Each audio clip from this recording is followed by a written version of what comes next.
Le 21 décembre 2015, à l'occasion de la 34e session du Conseil des ministres de l'autorité du Niger réunis à Cotonou, les ministres et représentants du Bénin, du Burkina Faso et du Niger ont signé l'accord cadre de coopération pour la promotion du dialogue politique dans le bassin transfrontalier de la Mékrou, un sous-bassin du fleuve Niger.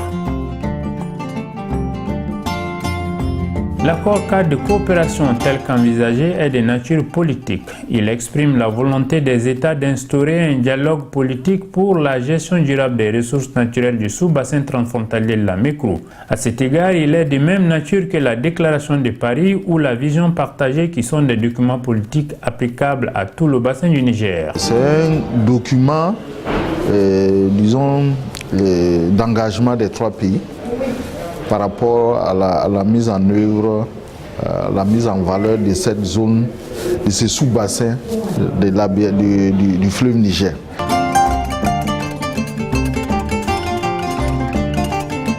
L'objectif général de cet accord cadre de coopération est de promouvoir à travers une croissance verte le dialogue politique et le développement durable entre les trois États en vue de favoriser la bonne gouvernance dans la planification et la gestion intégrée et durable des ressources naturelles du bassin transfrontalier de la Mékrou. Un des résultats importants que nous sommes parvenus aujourd'hui, c'est justement cet accord cadre qui est signé au niveau des trois pays. Les pays sont d'accord, ce sont les pays membres de l'ABN, pour mettre en place quelque chose donc, de commun.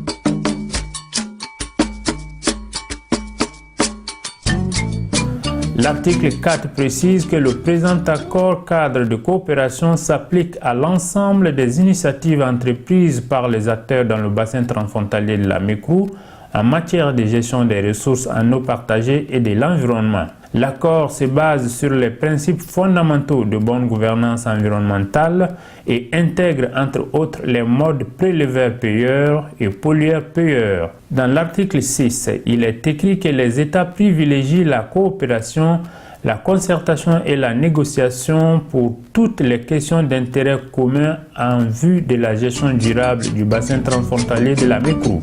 Cette signature est d'une importance aussi capitale parce que la GIE dont on parle toujours, la gestion intégrée des ressources en eau, n'est pas un vain mot. Il faille quand même que la politique et toutes les organisations autour soient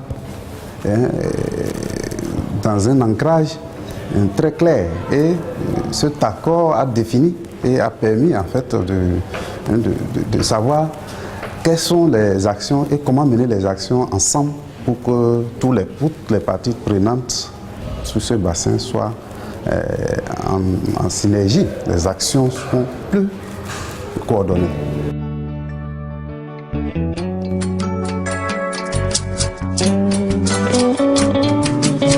Les acteurs identifiés sont les États, les collectivités territoriales, les structures de gestion des ressources en eau par bassin hydrographique national, les usagers des ressources naturelles, le secteur privé, les organisations de la société civile, l'autorité du bassin du Niger, les organisations sous-régionales, les partenaires techniques et financiers. Cette signature vraiment représente une bonne chose pour nous les acteurs du milieu rural. C'est des avancées, c'est très positif pour nous et nous sommes vraiment très contents, surtout qu'on prenne au sérieux ce que nous sommes et ce que nous sommes en train de faire. Ça c'est un des atouts qui sera présenté à la fin du projet comme un des grands résultats de ce projet. C'est-à-dire on montre que dans les cadres des bassins transfrontaliers et dans ces cadres concrets des bassins de la Mékrou, dans lesquels il y a l'État du Bénin, la République du Burkina et le Niger, donc l'intérêt qu'ils portent sur ces bassins transfrontaliers dans lesquels on peut combiner à la fois des besoins des différents États pour répondre aux besoins des populations. L'accord prévoit l'élaboration et la mise en œuvre d'un schéma directeur d'aménagement et de gestion des eaux ainsi que d'un plan d'investissement commun pour le bassin transfrontalier de la Mékrou afin de soutenir les efforts nationaux ou régionaux de croissance et de développement durable entre autres dispositions.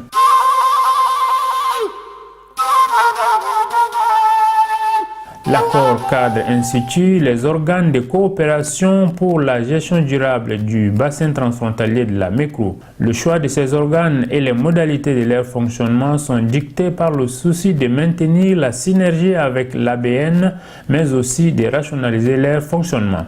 Moi, de mon point de vue, on peut, comme ça a été toujours fait depuis le démarrage de ce projet, de faire en sorte que ça soit une sous-commission à l'intérieur même de l'ABN. Chaque fois qu'il y a des réunions de l'ABN, et c'est toujours ce qui se passe, donc le projet est toujours représenté. Donc chaque fois qu'il y a un conseil des ministres ou bien des réunions de coordination des projets de l'ABN, que ce projet-là également puisse venir et avoir des discussions. Comme ça, on capitalise et on travaille dans ce cadre, ce qui permet de ne pas avoir une pléthore d'institutions et qui de temps en temps peut-être ne marchent pas parce qu'il y a des problèmes qui peuvent apparaître.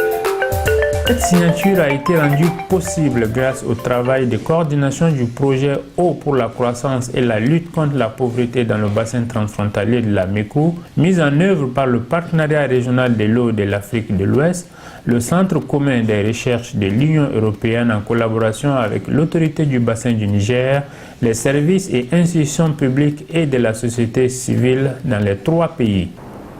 C'est vraiment un chemin assez rocailleux, mais avec l'aide de toute l'équipe, puisqu'on avait le même objectif, c'est d'atteindre, c'est de pouvoir signer cet accord cadre-là.